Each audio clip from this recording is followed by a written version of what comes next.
राज्यामध्ये पुढील 48 तास पावसाचा जोर कायम राहणार। मुंबई पुण्यासह जवळपास सर्व जिल्ह्यांमध्ये पावसाचं सावट। विदर्भ मराठवाड्यातील शेतकऱ्यांना दिलासा मिळणार, पुणे वेधशाळेचा अंदाज।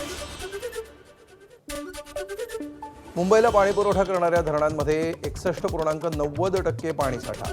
24 तासामध्ये जलाशय साठ्यामध्ये 4.15%ची वाढ। मुंबईला पाणीपुरवठा करणारं तानसा धरण ओव्हरफ्लो।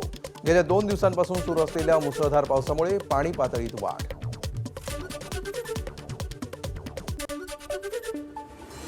ठाण्यामध्ये गेल्या 24 तासात 88.33 मिलीमीटर पावसाची नोंद। कोपरी भागातील 12 बंगला परिसरामध्ये साचलं पाणी। पाण्याचा निचरा होण्यासाठी जागा नसल्यामुळे स्थानिकांची पालिकेच्या कामकाजावर नाराजी। पुण्यातील घाटमाथ्यावर आज रेड अलर्ट, तर मुंबई, ठाणे, पालघर, रायगड, रत्नागिरी, नाशिक आणि कोल्हापूर या जिल्ह्यातील घाटमाथा परिसरासाठी ऑरेंज अलर्ट जारी। नागरिकांना सतर्कतेचा आवाहन। खडकवासला धरण पाणलोट क्षेत्रामध्ये मुसळधार पाऊस। खडकवासला धरण 73% भरलं असल्याची माहिती, तर धरणाच्या सांडव्यावरून पाण्याचा विसर्ग सुरू करण्याची शक्यता। नागरिकांना सतर्कतेचा आवाहन। लोणावळ्यामध्ये आज सकाळपासून दमदार पावसाची हजेरी। गेल्या 24 तासामध्ये तब्बल 138 मिलीमीटर पावसाची नोंद। परिसरातील धबधबे ओसंडून वाहत असल्यामुळे पर्यटकांची लोणावळ्यात गर्दी। सातारा जिल्ह्यामध्ये मुसळधार पावसाचा जोर कायम। पश्चिम घाटातील धरणांच्या पाणी पातळीत झपाट्याने वाढ। कोयना धरणातील पाणीसाठा 61.30 टीएमसीवर, तर इतर प्रमुख धरणं 60% भरल्याची माहिती। सिंधुदुर्गमध्ये पावसाच्या हलक्या सरी। दोडामार्ग, वैभववाडी, सावंतवाडी, कुडाळ, कणकवली तालुक्यामध्ये पाऊस। लावणीच्या कामांना वेग। ठाण्यातील आनंदनगरमधील एमके प्लाझाजवळ 2 घरांवर कोसळलं झाड। सुदैवानं जीवितहानी टळली। वृक्ष प्राधिकरण विभागाकडून घटनास्थळाचा आढावा। अंधेरी पूर्वेमध्ये जेबी नगर परिसरामध्ये मोठं झाड कोसळलं। सुदैवानं कोणी जखमी नाही, मात्र मोठी वाहतूक कोंडी। काही वेळानं झाड बाजूला केल्यामुळे वाहतूक पूर्ववत। अंबरनाथच्या फॉरेस्ट नाक्यावरील सीएनजी पंपाचं छत कोसळलं। मुसळधार पावसामुळे छतावर पाणी साचून छत कोसळल्याची माहिती। सुदैवानं कोणालाही इजा नाही। दुरुस्ती होईपर्यंत सीएनजी पंप बंद राहणार। नालासोपाऱ्यामध्ये मध्यरात्रीपासून पावसाची संततधार। गालानगर, एमडी नगर परिसरामध्ये पाणी साचल्यामुळे नागरिकांची तारांबळ। ऑरेंज अलर्ट असल्यामुळे वसई विरारकरांच्या चिंतेत भर। भंडारा जिल्ह्यामध्ये गेल्या 5 दिवसांपासून मुसळधार पावसाची हजेरी। नदी नाल्यांना पूर आल्यामुळे तेरोडा आणि कारधा गावांना जाणारे रस्ते पाण्याखाली। नागरिकांनी धोकादायक प्रवास करणं टाळण्याचं प्रशासनाचं आवाहन। गोंदियातील पुजारी टोला धरणाचे 6 दरवाजे उघडले। धरणाचा पाणीसाठा 82%वर। 4070 क्युसेकनी विसर्ग सुरू। नदी काठावरील गावांना सतर्कतेचा इशारा। गुजरातच्या वलसाडमध्ये मुसळधार पाऊस। अनेक भागामध्ये पूरस्थिती, जनजीवन विस्कळीत। महाराष्ट्र गुजरातला जोडणारा रस्ता वाहतुकीसाठी बंद। मुसळधार पावसामुळे कृष्णा नदीच्या पाणी पातळीत मोठी वाढ। बेळगावमधील चिक्कोडी तालुक्यातील येडूर आणि कल्लोळ गावांना जोडणारा पूल दुसऱ्यांदा पाण्याखाली। कल्लोळ नदी पात्रामध्ये 60,000 क्युसेकनं पाण्याचा प्रवाह। जम्मू आणि काश्मीरमधील बडगाममध्ये सुखनाग नदीला पूर। अनेक दुकानांचं मोठं नुकसान। जनजीवन विस्कळीत। प्रशासनाकडून मदत कार्य सुरू। जम्मू काश्मीरमध्ये 4 दिवसांच्या मुसळधार पावसानंतर पूंछमधील पूरस्थिती कायम। अनेक नागरिकांचं सुरक्षित ठिकाणी स्थलांतर। प्रशासनाकडून मदत कार्य सुरू। राजस्थानच्या झालावाडमध्ये मुसळधार पावसामुळे परवान नदीला पूर। शहरातील पूल आणि मंदिर पाण्याखाली। नदीकाठच्या भागामध्ये सतर्कतेचा इशारा। उत्तर प्रदेशातील बस्ती शहरातील सरयू नदीला पूर। जोरदार प्रवाहामध्ये ताडाचं झाड वाहून गेल्याचा व्हिडिओ सोशल मीडियावर व्हायरल। नदीच्या वाढत्या पातळीमुळे प्रशासनाकडून सतर्कतेचा इशारा। आसाममधील शिवसागरमध्ये पुराचा कहर। अडकलेल्या नागरिकांना बाहेर काढण्यासाठी प्रशासनाचे प्रयत्न। अनेक गावं पाण्याखाली।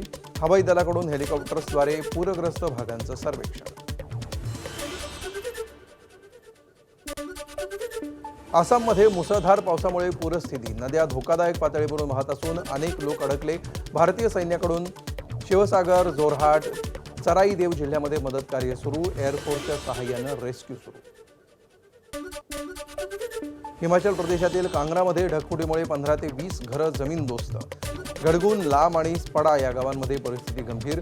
नागरिकांचं सुरक्षित ठिकाणी स्थलांतर. सुदैवानं जीवितहानी नाही. जम्मू काश्मीरमधील बडगाममध्ये पुराचा कहर. पाण्याच्या प्रवाहामध्ये तब्बल 24 दुकानं वाहून गेल्याची माहिती. बाधित भागांमध्ये प्रशासनातर्फे मदत आणि बचाव कार्य पथक तैनात. हिमाचल प्रदेशातील चंबा शहरात झालेल्या पावसामुळे रावी नदीला पूर. नदीची पातळी अचानक वाढल्यामुळे एक तरुण प्रवाहात अडकला. शिडीच्या सहाय्यानं तरुणाला वाचवण्यात यश. बिहारमधील सहरसा शहरातील कोसा नदीच्या पातळीत वाढ. शाळा महाविद्यालयांना पाण्याचा वेढा. शिक्षकांची शाळेमध्ये पोहोचण्यासाठी तारेवरची कसरत. शरद पवार आणि सुप्रिया सुळेंनी घेतली पंतप्रधान नरेंद्र मोदींची भेट. काल जंतर मंतरवरील आंदोलकांच्या भेटीनंतर आज मोदींची भेट घेतल्यामुळे चर्चा नव्हती. ज्येष्ठ नेते शरद पवारांचं पंतप्रधान नरेंद्र मोदींना पत्र. शेतकरी आत्महत्या रोखण्यासाठी प्रभावी उपाययोजना करण्याची मागणी. तर पीक विमा आणि निकृष्ट बियाण्यांवरही कठोर कारवाईची पत्राद्वारे मागणी. ठाकरेंच्या 6 बंडखोर खासदारांच्या याचिकेवर 2 आठवड्यानंतर सुनावणी. खासदार विलिनीकरणाचा निर्णय एकतर्फी घेऊ शकत नाहीत, ठाकरेंची माहिती. तर अंतरिम आदेशांसाठी पुढच्या आठवड्यामध्ये सुनावणी घेण्याची ठाकरेंची मागणी. दिल्लीत खासदार सुनील तटकरेंनी घेतली रेल्वेमंत्री अश्विनी वैष्णव यांची भेट. कर्जतला एक्सप्रेस गाड्यांचे थांबे पुन्हा सुरू करण्याची मागणी. लवकरच प्रश्न मार्गी लागण्याची शक्यता. यवतमाळच्या आर्णीमध्ये काँग्रेसला मोठा धक्का. आर्णी नगर परिषदेचे माजी नगराध्यक्ष अनिल आडे यांचा शिवसेनेत प्रवेश. मंत्री दादा भुसे, उदय सामंत आणि मंत्री संजय राठोड यांच्या उपस्थितीमध्ये पार पडला पक्षप्रवेश. अनिल आडे माजी मंत्री शिवाजीराव मोघे यांचे निकटवर्तीय. नीती आयोगाच्या गुंतवणूक अनुकूलता निर्देशांकामध्ये महाराष्ट्राची दुसऱ्या स्थानी झेप. मुख्यमंत्र्यांच्या विजनरी नेतृत्वामध्ये महाराष्ट्रात ईज ऑफ डुईंग बिझनेस नव्या उंचीवर. भाजप प्रदेशाध्यक्ष रवींद्र चव्हाणांकडून देवेंद्र फडणवीसांचं अभिनंदन. नाशिक पालिकेवर चक्क रस्ते धुण्याची वेळ. कुंभमेळ्याच्या अर्धवट कामामुळे रस्त्यावर चिखलाचं साम्राज्य. ड्रेनेज लाईन खोदल्यानंतर पावसामुळे रस्त्यावर चिखल. अपघाताच्या प्रमाणात वाढ होत असल्यामुळे चिखल दूर करण्यासाठी रस्ते धुण्याची नामुष्की. नाशिक महानगरपालिकेमध्ये अनधिकृत नळ कनेक्शन. नगरसेवकांच्या तक्रारीनंतर महापालिका प्रशासनाकडून शहरामध्ये फेर तपासणी मोहीम. घर, बंगले, व्यावसायिक इमारती आणि हॉटेलच्या नळ कनेक्शनची केली जाणार तपासणी. मुंबईच्या अंधेरीतील एसवी रोडवर संशयास्पद बॅग आढळल्यामुळे खळबळ. बॅगेमध्ये स्फोटक पदार्थ असल्याची नागरिकांना शंका. पोलीस आणि बॉम्ब पथकाकडून तपासणी सुरू. अंबरनाथमध्ये 7 वर्षांच्या मुलाची हत्या. आईच्या प्रियकरानं वरवंट्यानं मारलं. मुलामुळे दोघांच्या संबंधांमध्ये अडथळा येत असल्यामुळे हत्या केल्याची माहिती. पोलिसांकडून तपास. बदलापूरच्या शिरगावातली धक्कादायक घटना. साडी घेऊन दिली नाही या रागातून पत्नीकडून पतीची हत्या. आधी डोक्यात कुकर मारून मग गळा घोटून हत्या. पत्नीला पोलिसांकडून अटक.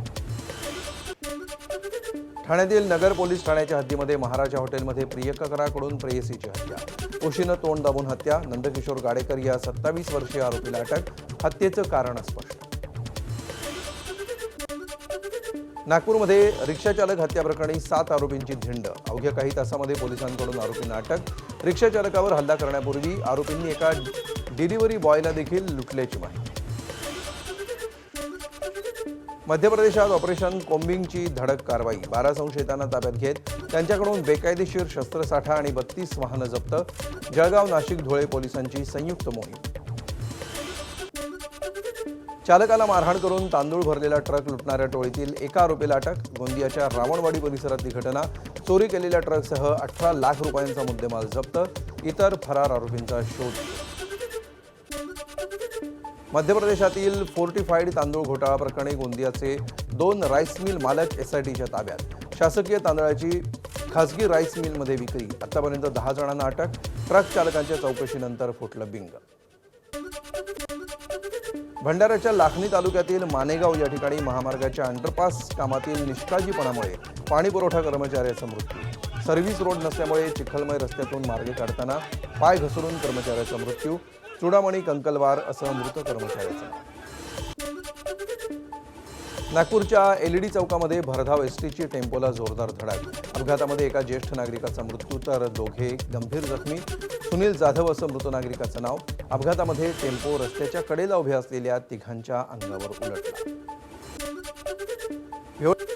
पुण्याच्या शिरूरमधील पिंपळसोटी गावामध्ये बिबट्याच्या हल्ल्यामध्ये 5 वर्षांच्या चिमुकलीचा मृत्यू। घराच्या गोठ्यामध्ये आई वडिलांबरोबर झोपलेल्या 5 वर्षांच्या चिमुकलीला बिबट्यानं उचलून नेल्याचं प्रकार।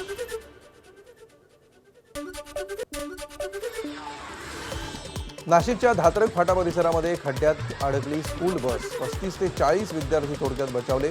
पावसाच्या पाण्यामुळे अंदाज न आल्यामुळे बस खड्ड्यात गेल्याची माहिती। स्थानिकांच्या मदतीनं बसला बाहेर काढण्यात आलं। बीडमधील मस्ताजोगच्या संतोष देशमुख हत्या प्रकरणाची पुढची सुनावणी 29 जुलैला विशेष मकोका न्यायालयामध्ये पार पडली। सुनावणी नीट परीक्षेच्या निकालानंतर गुणांचा सावळा गोंधळ। हिंगोली शहरातील स्नेहा इंगोले या विद्यार्थिनीला 479 गुण अपेक्षित असताना मिळाले 114 गुण। 154 प्रश्न सोडवले असता OMR सीटवर फक्त 54च प्रश्न सोडवल्याचं निदर्शनास। गडचिरोलीच्या एटापल्ली तालुक्यातील रस्त्यांच्या विकासाला ग्रहण। ॲम्ब्युलन्स जाण्यासाठी रस्ताच नसल्यामुळे गर्भवती महिलेचा स्ट्रेचरवरून धोकादायक प्रवास। वर्ष बदललं मात्र परिस्थिती तशीच असल्यामुळे नागरिकांचा संताप। मुंबई गोवा महामार्गावरील सर्व्हिस रस्त्यांची चाळण। नागोठण येथे कोलाड परिसरामध्ये नागरिकांचा खड्ड्यातून जीवघेणा प्रवास। यंदाचा पावसाळाही खड्ड्यातूनच जात असल्यामुळे कोकणवासियांचा संताप। भिवंडी शहरामध्ये पावसामुळे रस्त्यांची चाळण। खड्ड्यांमुळे वाहन चालकांना जीव मुठीत घेऊन करावा लागतो प्रवास। दरवर्षी लाखो रुपयांचा खर्च करूनही रस्त्यांची दुरवस्था असल्यामुळे स्थानिकांचा संताप। मुंबई गोरेगावच्या नेस्को परिसरामध्ये असलेल्या स्कायवॉकवरील पत्रे उडाले। कर्मचाऱ्यांकडून घटनेकडे दुर्लक्ष। महापालिकेचा भोंगळ कारभार पुन्हा एकदा चालू। नवी मुंबईमध्ये सुरू असलेल्या पावसाचा भाजीपाल्यावर परिणाम। APMCमध्ये आवक घटल्यामुळे भाज्यांचे दर 100 ते 150 रुपये प्रति किलोच्या घरात। वाढत्या दरांची ग्राहकांच्या खिशाला मोठी झळ। रायगडच्या अलिबाग तालुक्यातील किहिम या ठिकाणी कचरा व्यवस्थापन केंद्राचं लोकार्पण। सुका आणि ओल्या कचऱ्यापासून ऑर्गॅनिक खत निर्मिती। नागरिकांना कचरा व्यवस्थापनाचे धडे। आषाढी यात्रेनिमित्त पंढरपुरातील बाजारपेठ वारकरी वाद्यांनी सजली। 37 प्रकारची वाद्य कमी किमतीमध्ये मिळत असल्यामुळे वारकऱ्यांची प्रचंड गर्दी। पंढरपुरात चंद्रभागेतील स्नानासाठी नवीन घाटाची निर्मिती तर भाविकांच्या मोफत निवासासाठी 65 एकरवर भक्तिसागर निवास तळ उभारला। पहिल्याच वारीमध्ये नवीन जिल्हाधिकाऱ्यांनी केली 2 मोठी कामं। डोंबिवलीतील राधाकृष्ण मंदिरामध्ये प्रभू जगन्नाथांचं मोठ्या उत्साहात आगमन। गणेश मंदिरापासून रथयात्रेमध्ये भाजप प्रदेशाध्यक्ष रवींद्र चव्हाणांची उपस्थिती। भगवंतांचा रथ ओढत असंख्य भाविक भक्तिरसामध्ये तरले। एअर इंडियाच्या ताफ्यामध्ये 1.5 वर्षामध्ये 50 ते 60 नवी विमानं दाखल होणार। नेटवर्क विस्तार आणि सेवेचा दर्जा सुधारण्यासाठी निर्णय। नव्या विमानांमध्ये वाईड आणि नॅरो बॉडी अशा 2 प्रकारच्या विमानांचा समावेश असेल।